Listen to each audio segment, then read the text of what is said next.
time we talked about estimating large unknown quantities, right? We finished with, how many gallons of gas are consumed in the United States.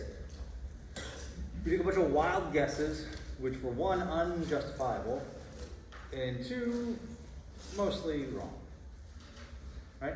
The idea of that exercise was to demonstrate this fact that if you want to estimate something, it's way easier to make small, justifiable assumptions and build your way up to it than it is to just pick random numbers, right? I also told you guys about the jelly beans. The jelly beans is such a cool thing. It really is.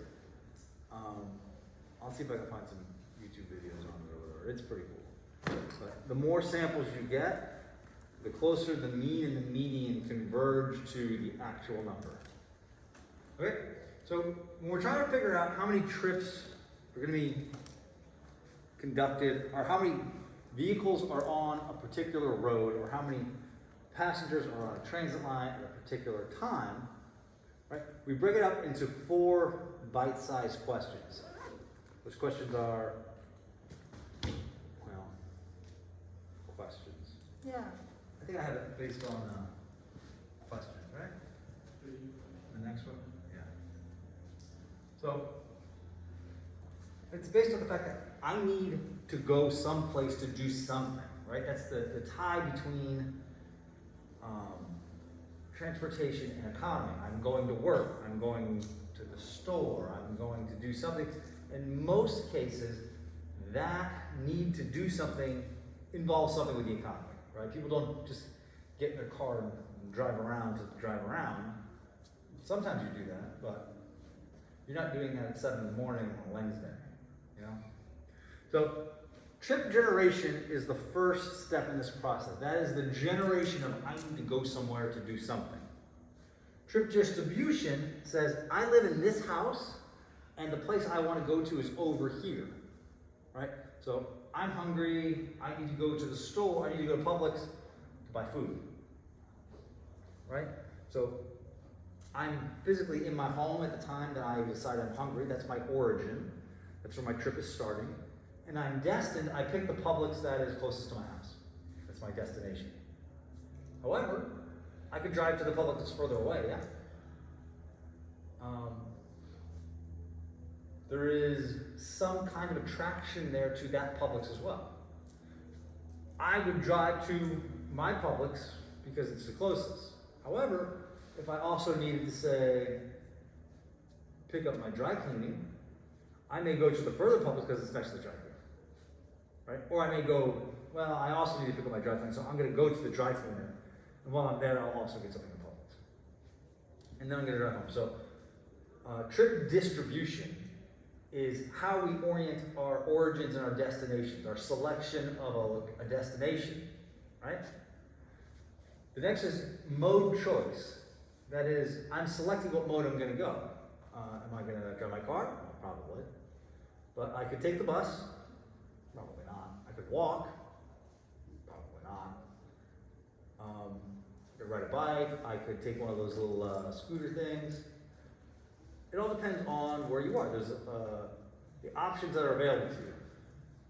Mostly around here, there's only really one option for going any real distance, and that is your car. But if you lived in like Washington, D.C., or New York, or Paris, or something, you could take alternate trips. You could take Uber. That's a different mode, kind of. Right? There are different modes to choose from. So there's a set number of choices, and which are you likely to choose? What proportion of the population is going to choose which? Right? And then there is route choice. I know where I am, I know where I'm going, and I know how I'm going to get there. And with all that information, I can pick my route. Right? Do I always pick the shortest route? No. I tend to pick the fastest route. Right? We describe that as a generalized cost. I minimize my generalized costs. So if I go from here to the Orlando airport, the most direct route is probably I-4.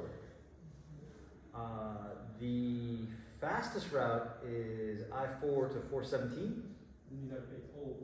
Ah, that's it. You gotta pay toll, and if you're William and you broke, maybe you take the longer one. So you don't always take the fastest one, and you don't necessarily always take the shortest one.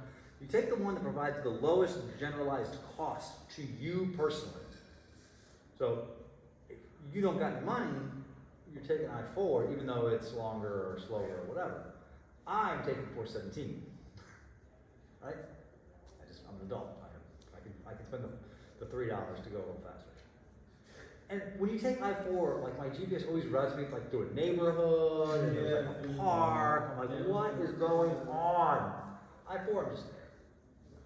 So it's the generalized cost is kind of like, you can think of it as like a mathematical equation that quantifies how much a pain in the ass it is to take these different routes. And you take the one that's the least pain in the ass.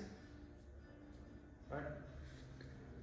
So that is the four-step process. I'm definitely going to ask you, what's the four-step process? Explain what the 4 steps are and what they do.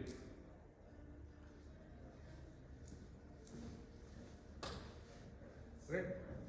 Ooh, a transportation analysis zone. TAZ zones, okay? So TAZ zones are how we break up our origins and our destinations, okay? We try to group segments of the population, I shouldn't say population. We try to group areas or regions as homogeneously as possible informed in terms of transportation.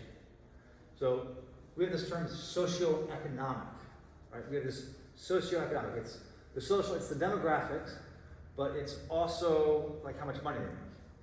Right? So we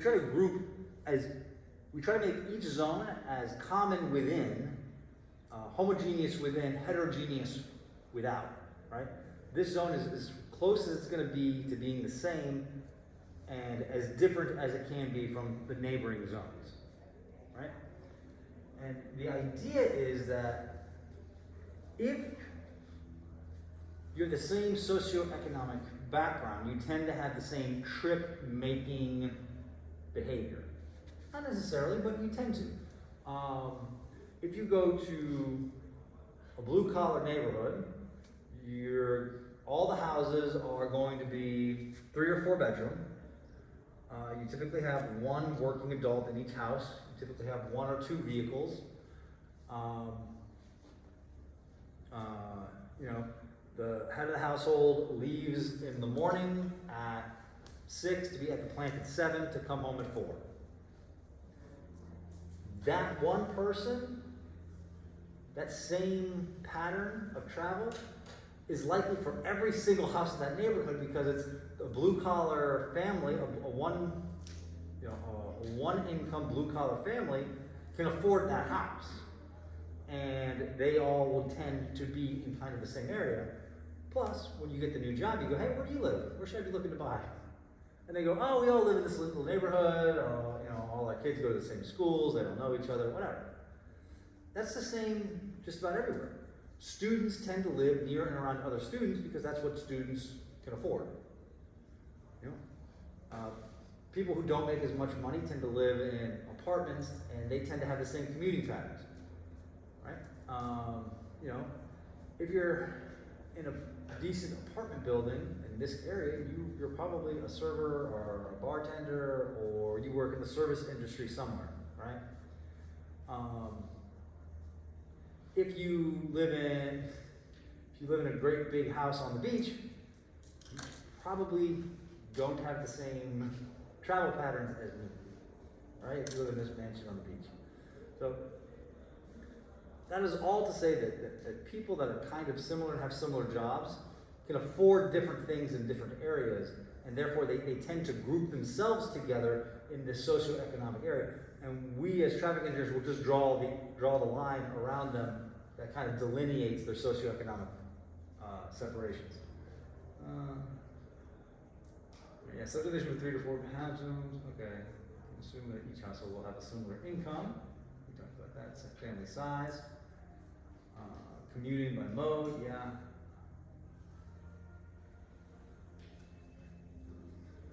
Yeah, all right. Talk about all that. Okay. Everything in transportation planning is quantified in trips. Okay? A trip is one origin to one destination. Right? We also have this concept called trip chaining, where yes, I'm going to leave my house and go to Embry-Riddle for work, but I'm going to stop and get coffee on the way. That's trip chaining. That's origin to destination, destination to destination. Right? And there's a bunch of different ways to account for this, and it gets that kind of modeling and trip planning is kind of more difficult from a mathematical perspective or whatever.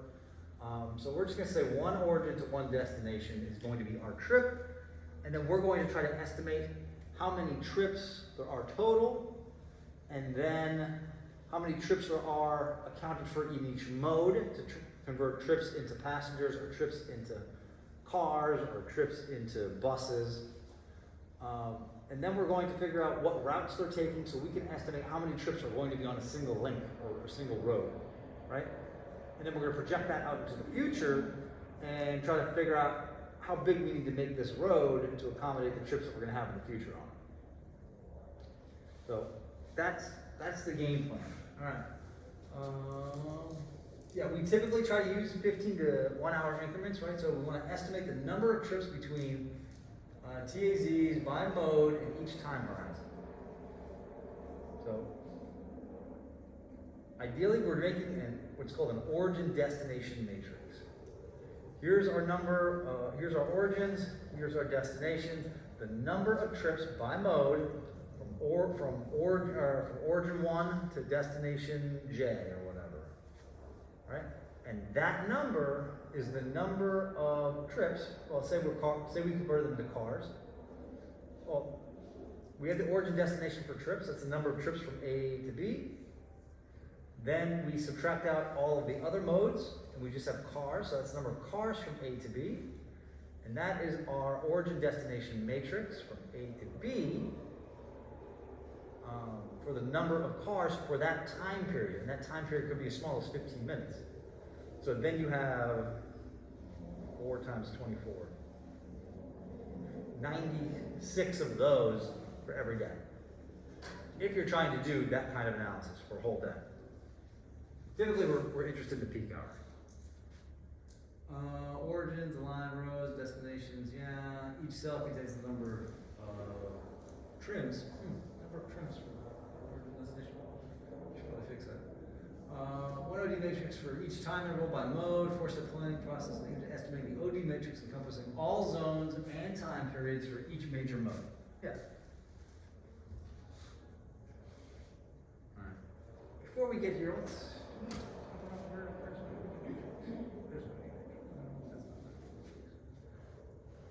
yeah. Okay. Okay.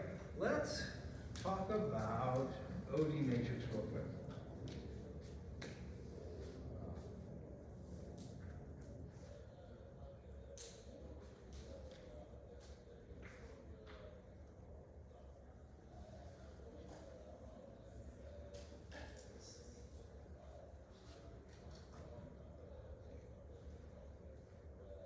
Okay? So,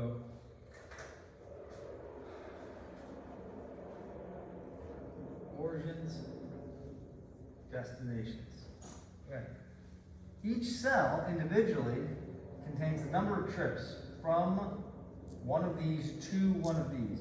So you would say, if my origin from zone 2, I'm leaving from zone 2, and I'm going to zone 3, then right here, this would be the number of trips from 2 to 3. Right? And that would be like 45 or something. Right? And that's just how many trips are going, right? So,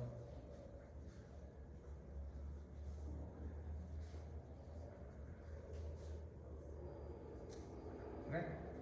If I were to sum all of these, what would I be summing? That would be the number of trips departing zone 1 for all other zones, right?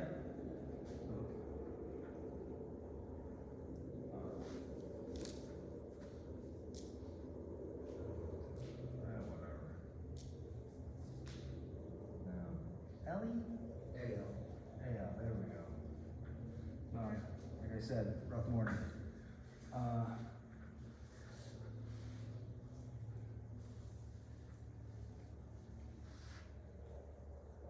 Total trips from A, right? That would be the productivity of A. Or not A1. Zone 1 is producing this many trips. From 1 to 1, from 1 to 2, from 1 to 3, from 1 to N, all summed up is the total number produced, it's production of N, of 1. Okay? If I sum this way, what am I summing?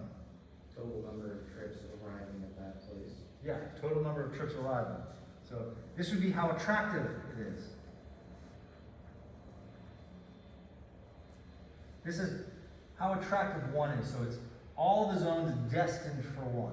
All the trips destined for 2. All the trips destined for 3. Okay. So my attraction, so I have production and attraction. Make sense? And you have to realize that all of these are relative terms, right? If I have 100 trips, that's how relative attractive it is, right? So production and attraction. I don't want to get to trip distribution yet. But okay. So trip generation estimates the total number of trips for each zone, and also estimates how attractive each zone is. Right? It's estimating the sums of the origin-destination matrix. Trip distribution, the next step that we're going to talk about, allocates these trip totals to the individual cells based off of some kind of relationship or understanding that we'll talk about. Right? Yes, sir. You want it to be recorded, you're going to have to move that thing to the side.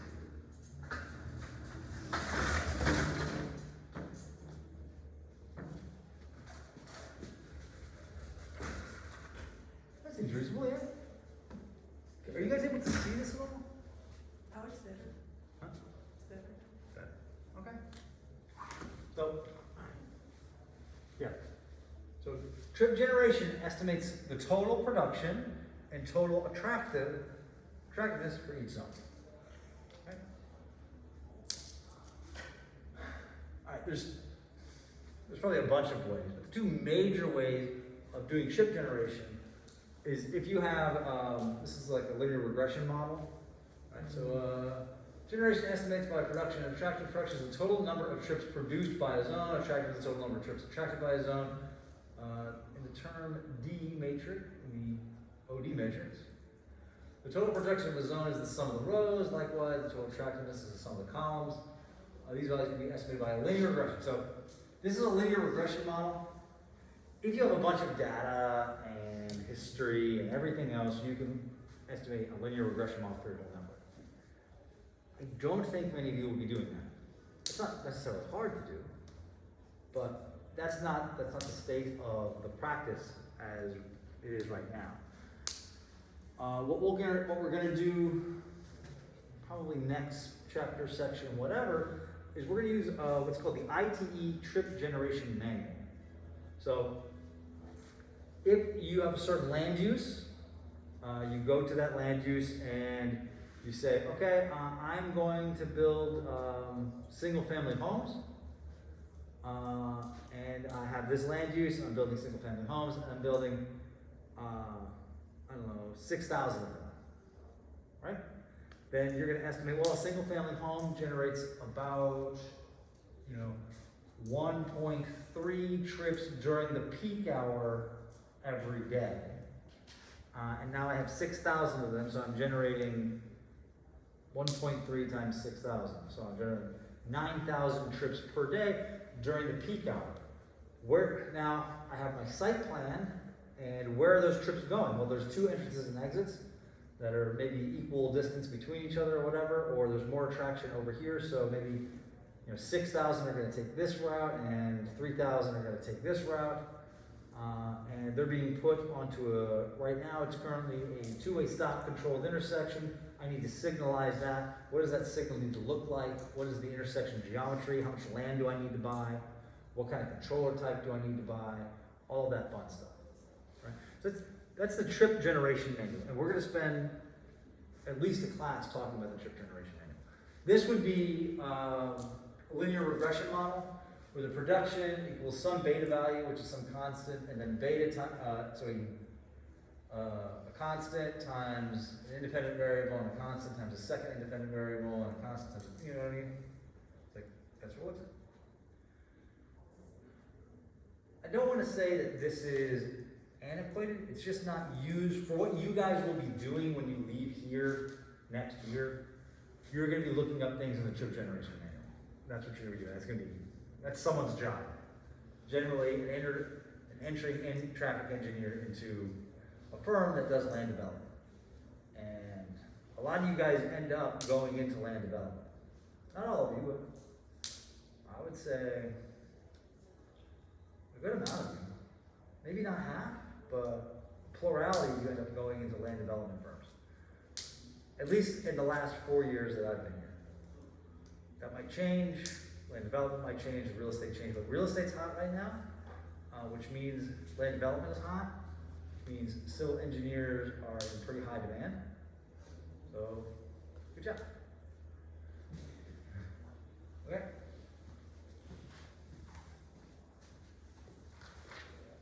Okay. Let's talk a little more about linear regression. All right. The X's are independent variables, right? Those represent things like number of households, number of square feet of industrial floor space, square footage of retail floor space, number of vehicles per household, average household income or median household income. All of these different things are X variables, right? Those are independent variables. The betas, those are constants. Those are scaling factors. Those kind of say, okay, the average median household income of this area is $73,000. How important is that information to making productions of trips, right? That's what the beta variable does. It kind of converts it into its production value, right? In general, it's been found that travel is impacted by household income, and household income levels travel more, and therefore the beta value is positive, right? So positive values mean it makes more trips, and negative values means it makes less, right? A factory that influences the number of trips attracts a zone that would have a number of employees in the zone, square footage, industrial space, blah, blah, blah. Let's make the impact. We talked about that. Yeah. Least squares method. So if I know, so the way you make one of these models is you would go and say, measure the number of trips actually observed at an industrial complex during the morning peak or whatever. Number of trips that are actually going to the industrial complex. So you know how many trips because you measured it. And then you would go collect all of the independent variables that you believe contribute to the number of trips produced there. And then you would do that for a bunch of different areas. So you'd have a bunch of different independent variables that you knew and measured, and you'd have a bunch of dependent variables, known number of trips generated, right? And then you have, maybe you do that 50 times, or you can do it with as few as like 5. If you have 5 independent variables, you have 5 knowns and 5 equations. You know what I mean? 5 unknowns, 5 equations. If you have 50, then you kind of average them all together. And that's what the least squares does. You can think of it as I have 5 unknowns and 5 equations, and I estimate my beta variables, and then I switch one out. Now I have a new 5 unknown, and a new, and then I run it again, and then you choose the values that minimizes the square difference between the observed and the actual, right? And in that way, you know your beta variables. Once you know your beta variables, or estimates of your beta variables, then you can apply that model to other areas where you don't know the number of trips, and that's how you make the equation. There's a button in Excel that does it. Or whatever statistical software you're gonna run, or whatever transportation planning software. There's a button that goes, estimate my betas, done. It says, what are my X's? Here are your X's. Okay, what are my trips? Here are all your trips. Hit this button. Beta variables. Math, yeah. Okay, so here's an example. Okay, the following information is known for a small 4-zone network. All right, the production equation is negative 2.699 equals 0.1 times household income plus 1.7 times household size plus 2.1 times the number of vehicles. The attraction is negative 5.1 plus 0.53 retail floor space plus 0.69 industrial floor space. How many trips are produced in attraction for each zone? So the OD table. That's like stupid simple, yeah? Right? You just, I give you the equation, I give you the household size, the household income, you get this equation, and it just wants to know, you know. That is literally how easy these questions are going to be on your FE and PE. I promise. I literally had a question like this at my PE exam. I had to double check it to make sure I wasn't reading it wrong. That was literally a question they asked. Okay? Yes? It says PI equals negative 2.699 equals. It's supposed to say that? No. So it should be a plus? Should be a plus. I'm noticing a lot of errors in these as we go through. Okay.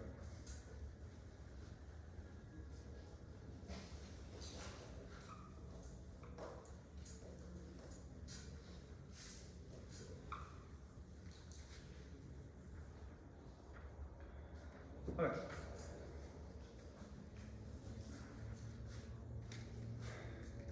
So,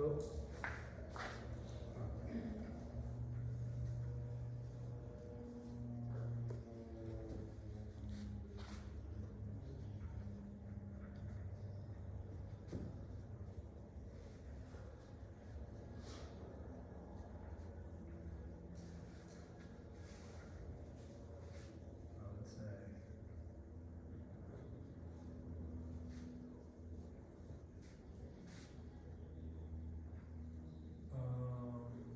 these are household dollars.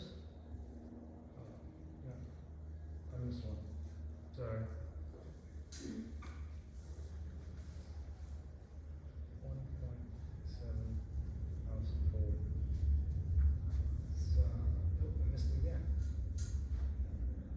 0.1 household money. Plus 1.7 household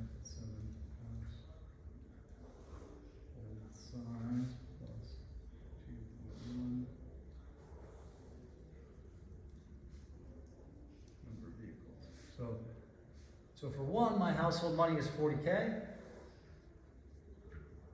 Plus 1.7, my household size is 4. Plus 2.1, my number of vehicles is 1.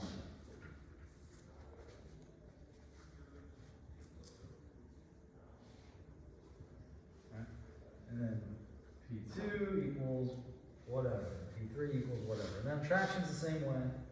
I would do AJ equals negative 5.1, 5.51, plus 0.537 retail plus 0.692 I would say A1 is negative 5.51 plus 0.537. My retail space is 0 plus my industrial space is 0.692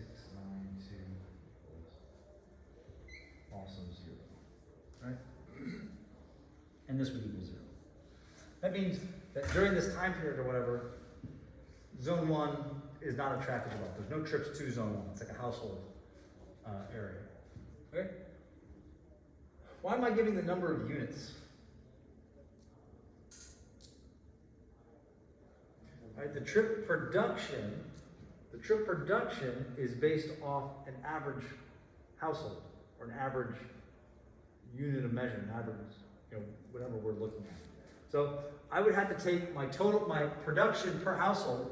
This is going to give me production per household, right? Because it's the number of vehicles and the number of household and the household size, right? That's trips per household, and then I would multiply that by the number of households. And this attractiveness,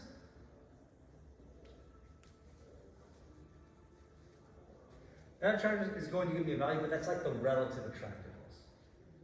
It's like, oh, it's 20% or it's 4% or whatever, but it's going to give it to me as a number. So it's going to give me 0 and 2 and 4, and that's how we'll end up doing that. Is that a question?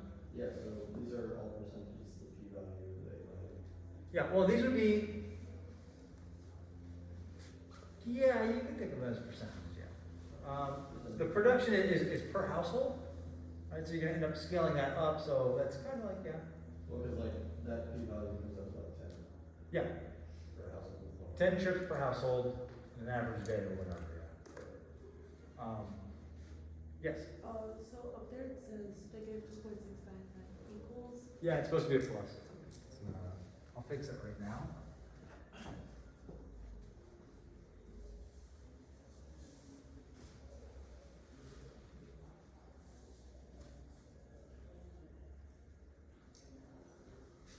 Okay. So all of this would come out to something. Right?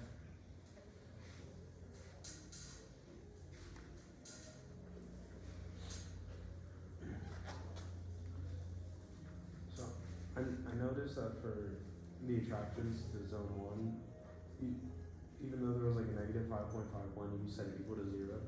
Is it because there can't be negative trips? Yeah, don't put negatives in there. Yeah. Okay, so we're trying to get to an origin destination matrix.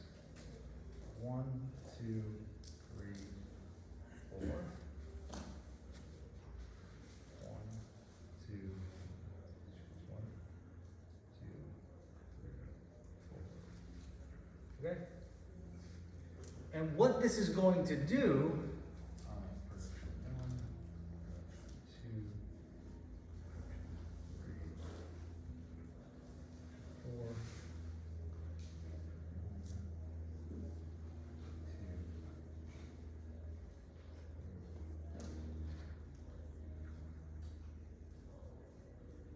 4. Right? What these equations are going to do is these numbers are going to go into here. Productions and attractions.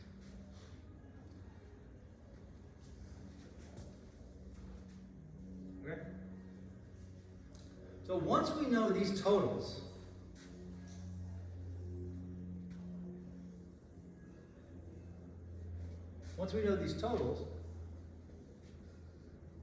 then we have to distribute them.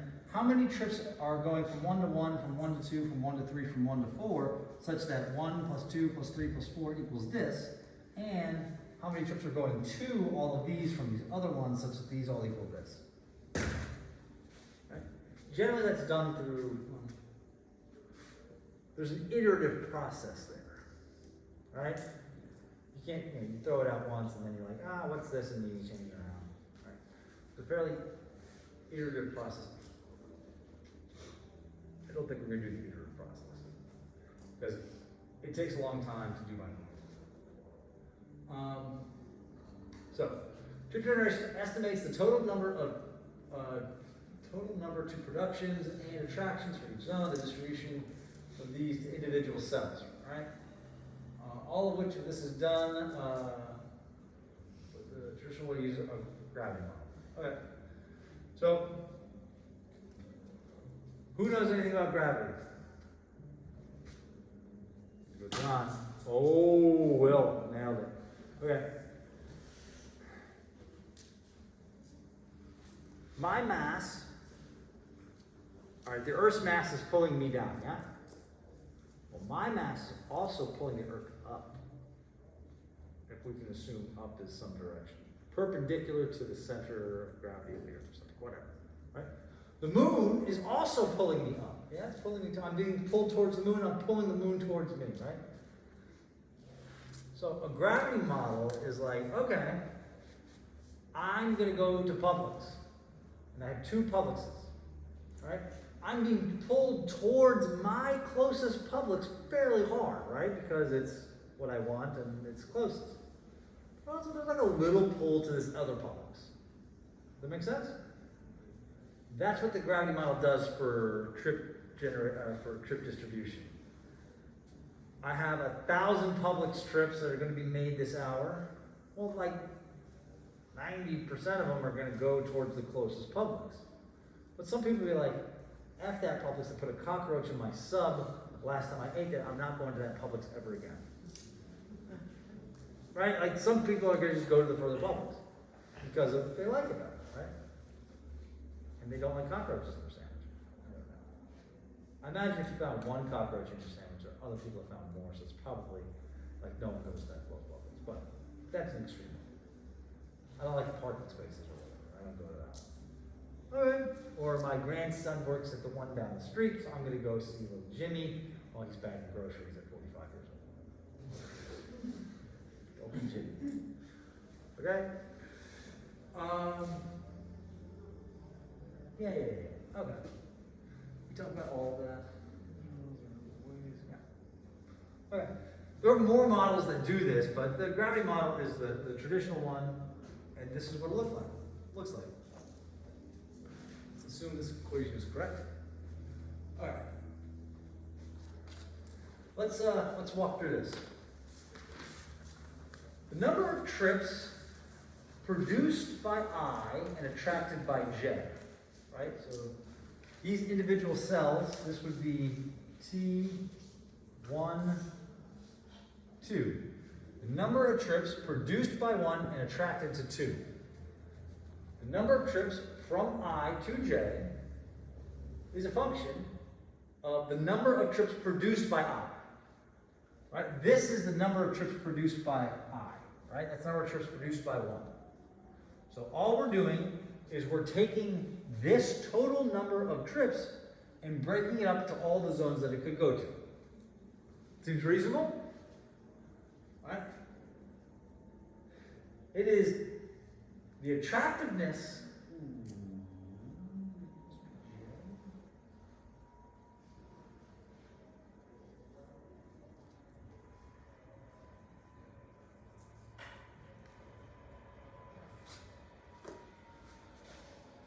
Distribution from cost function from.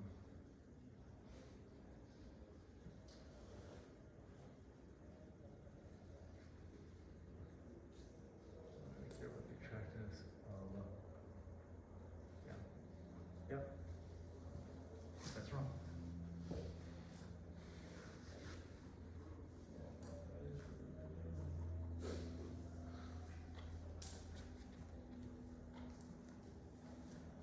We don't care about the attractiveness of I.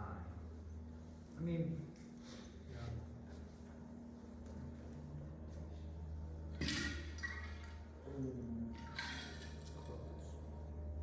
do we still? Nope. Okay. There we go. So, the way you have to do this is you have to go attractive zone by attractive zone by attractive zone. Really. You have the production of I, then you have the attractiveness of J, the one you're investigating. You're investigating how many trips are going to J, from 1 to 1, from 1 to 2, from 1 to 3, from 1 to 4. Right? So the attractiveness of J is the numerator. The generalized cost of travel between I and J, right? That's, you can think of that as what kind of a pain in the ass is it to get there, right? That's the generalized cost function. And then we have this calibration function, which eventually at the end you have to go back and calibrate everything. So let's ignore that for now, okay? And then you're dividing it by how attractive are all the other zones and how much of a pain in the ass is it to get to all the other zones, right? So this is, the numerator is, you can think of it as how important is it to get there, how much do I want to go there, and how much of a pain in the butt it is to get there for this one zone. And then how much do I want to get to all the other zones together, and how much of a pain in the butt is it to get all the other zones together, so it's a proportion, right? And all we're doing is we're breaking this number of production into what proportion they're going to 1 through 4. Make sense? Okay. I think it's easier to do in a table.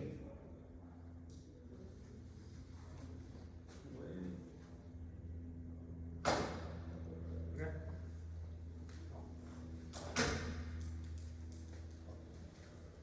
Okay, the distance between each zone, each OD pair is given below, and the generalized cost formula is 1 over distance squared. Find the complete OD matrix using the information in the first example. Okay, we're going to go back and actually do the first one. This clearly builds upon itself. Okay, let's do this. We'll go back and we'll do that example. How are we doing on time? What's that? Okay, good. We'll do this example. So we'll go back and do the first example, then we'll bring it to the second example. We'll do that, maybe. And then we'll call it there. Okay. We actually need numbers for this thing. Some of you did this already, yeah? No. Well. Okay. P1 equals negative 2.699 plus 0.1.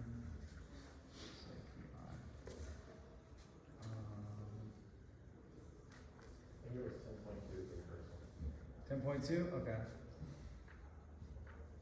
P2 would be 0.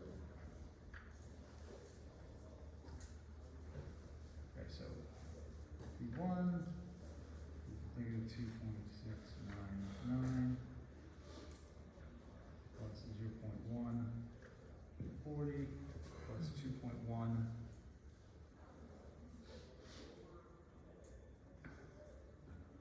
How do I always miss one of these variables? I'm just not paying attention. So do these P and A answers that we get go on the outside? They go on the outside. Okay.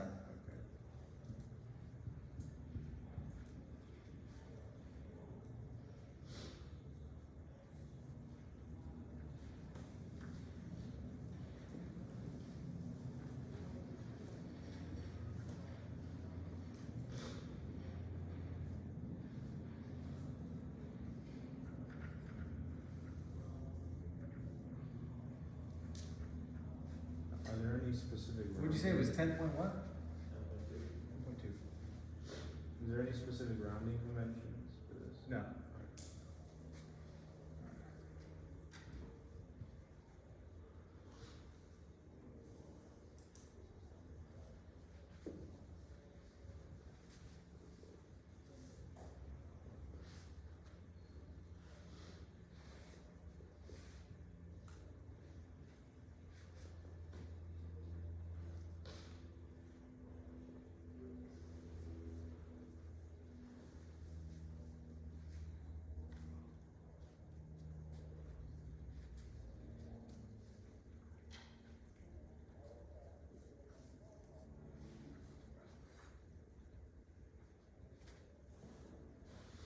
So it's negative equals 0. What is this? If it's negative equals 0. Yeah, yeah, negative, just leave it at 0.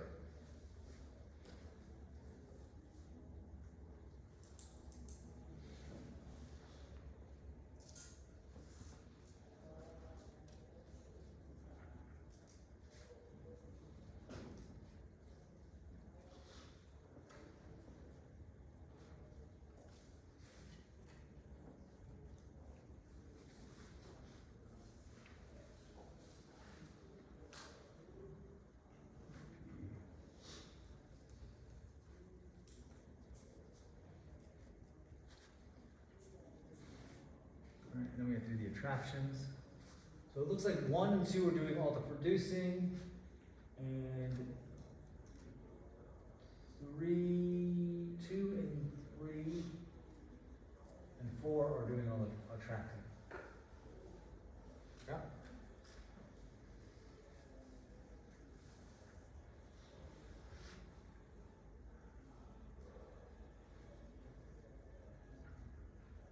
So how many productions did we get for 3? 11.7. Okay. So we would say T1 equals P1 times the number of households. Right? So we would say that 10.2 trips per household per day times 147 units equals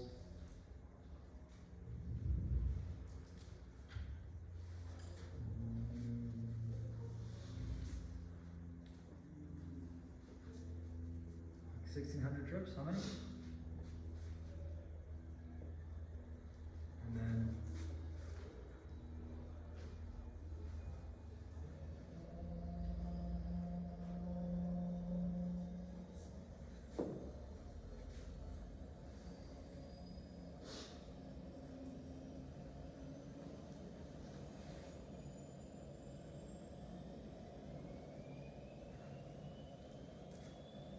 and if you wanted to see where the 0 comes in, you would, if you had the negative values, you would be multiplying it by 0 because there's no households in that unit. So that's where your 0 would actually come in. So what do we get here? Trip 1? 1,499. I'm sorry? 1,499.4. 1,499. So call it 1,500.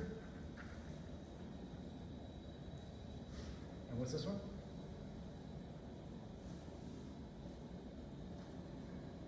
I remember now going through all this and making it all work out the next number.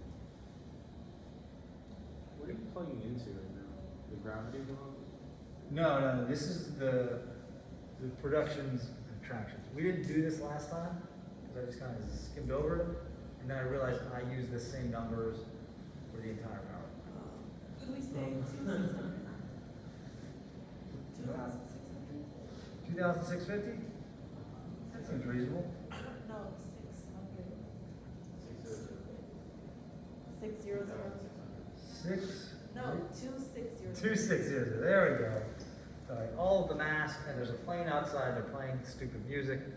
I am getting older. Thank you, guys. Yes, sir.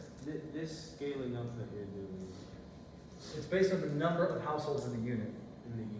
or in the zone. Okay, so you said that, I don't think it's written in the PowerPoint anyway. What's that? I don't think that's written in the PowerPoint. Oh, that you would multiply the production of zone I times. Yeah, Okay. I don't think you're. Okay. I'm gonna go back and edit this a little bit, clean it up some. But this is calculating, this equation is calculating the number of trips per unit, right? And we're given the number of units, so then we have to scale that up. Okay? So we have to calculate the attractiveness of zone 2, zone 3, and zone 4.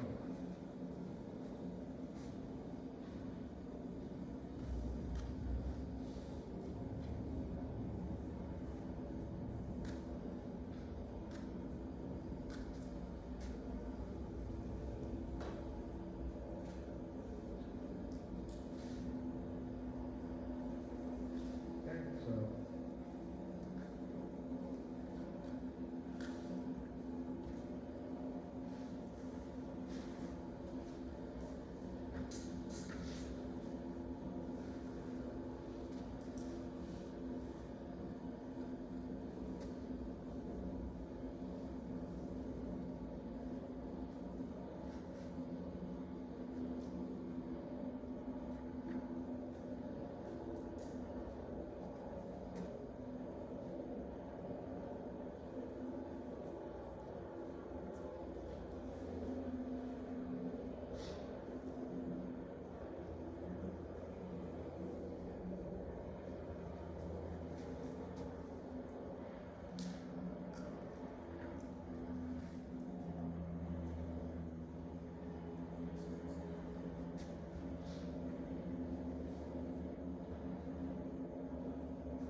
You wanna get the 80s?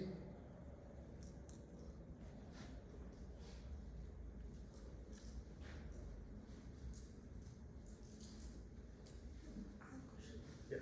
So if we got a number for P1 and P3, could we say that A1 and A3 are gonna be zero? If we look at the number of retail units, so this equation is only based on the number of retail and industry. That's 0 and 0, so we can just say it goes to 0.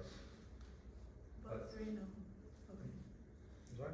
3 can't be zero. 3 cannot be 0. 3 is actually something. For number two, I got 1229.6. Alright, let's just say 1230.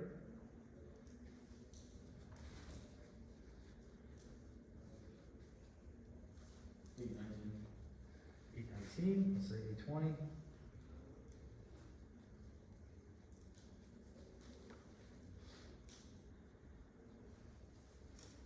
For the last one, we got 2050.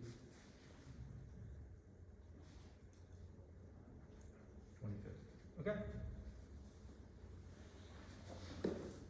Good. Okay, so. Let me move this over. And we'll go with this.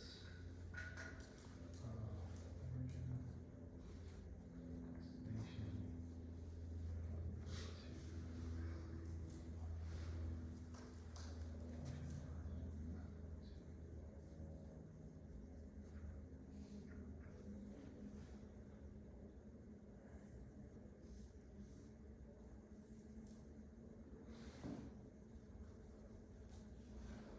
Okay, so summing across, all the productions of 1 equals 1,500, and 2 equals 0, and then 3 equals 2600. 2,600, and then 4 equals 0. And then,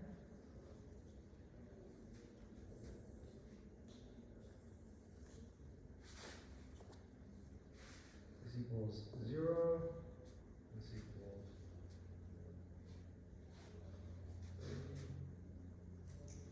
20, and 2050. Good? Okay.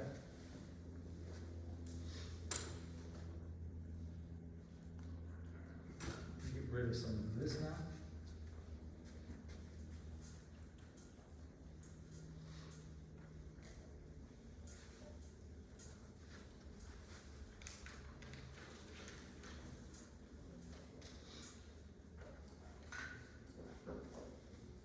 Okay.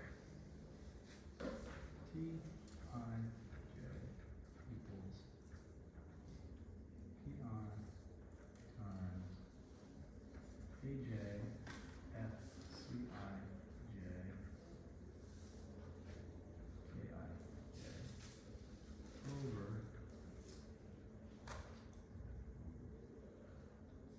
J equals 1 J P J F C I J K I J.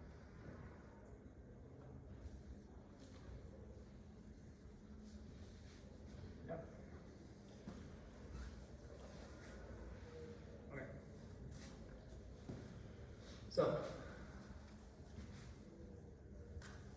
the generalized cost function given here, so FCIJ, the generalized cost for I to j is given by the equation 1 over the distance squared. Right? Seems original. Actually seems made up, but whatever. So we're converting distances to generalized cost. Yeah? And here it gives us the distances. So I'm going to make a table that gives us the generalized cost. So FCIJ from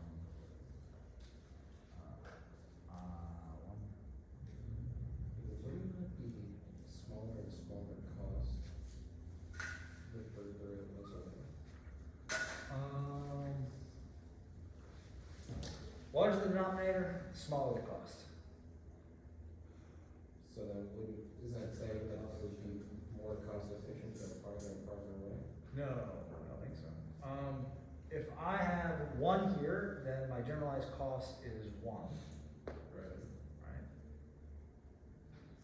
And if I have two here, my generalized cost is 24.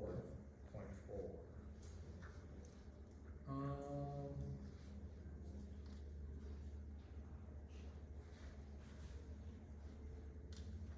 Let's do it and find out. Let's see if it makes sense later. Yeah.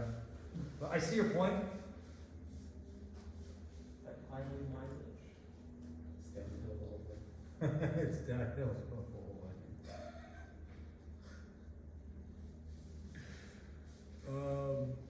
Okay, 1 to 1, so, we're gonna say, we're not, there's no inner zone trips, we're not going 1 to 1 or 2 to 2.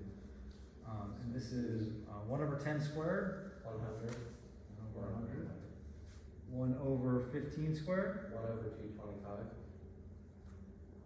and 1 over 20 squared is 400. And then 1 over 100 and 1 over 100 and 1 over 25 and 1 over 225 and 1 over 100 and 1 over 100 and 1 over 400 and 1 over 225 and 1 over 100. 1 over 100 is 0.01.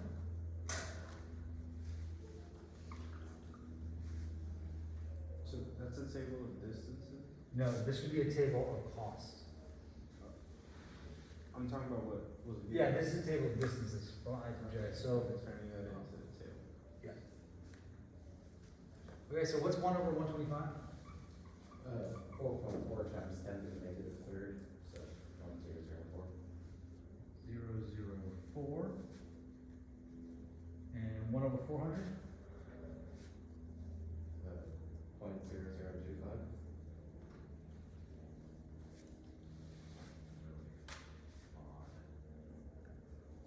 Okay.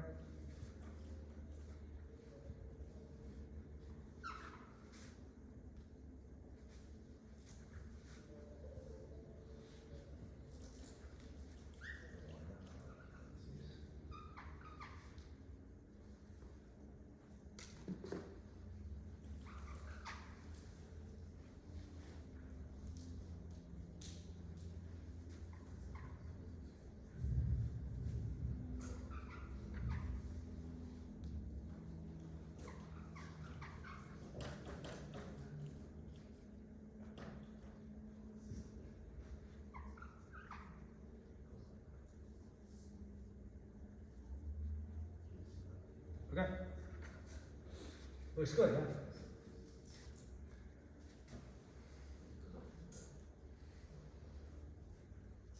Now, what you're saying about the generalized cost.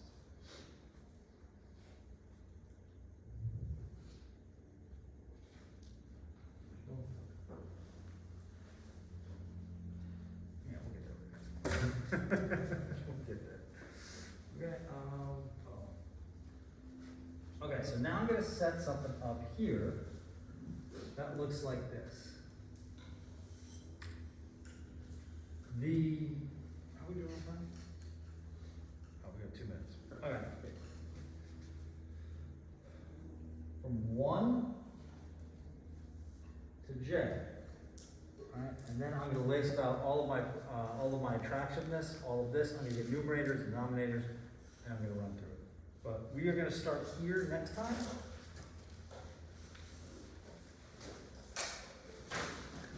And I will have an answer for John that makes some kind of sense. If that answer is, I screwed it up, then that's okay too.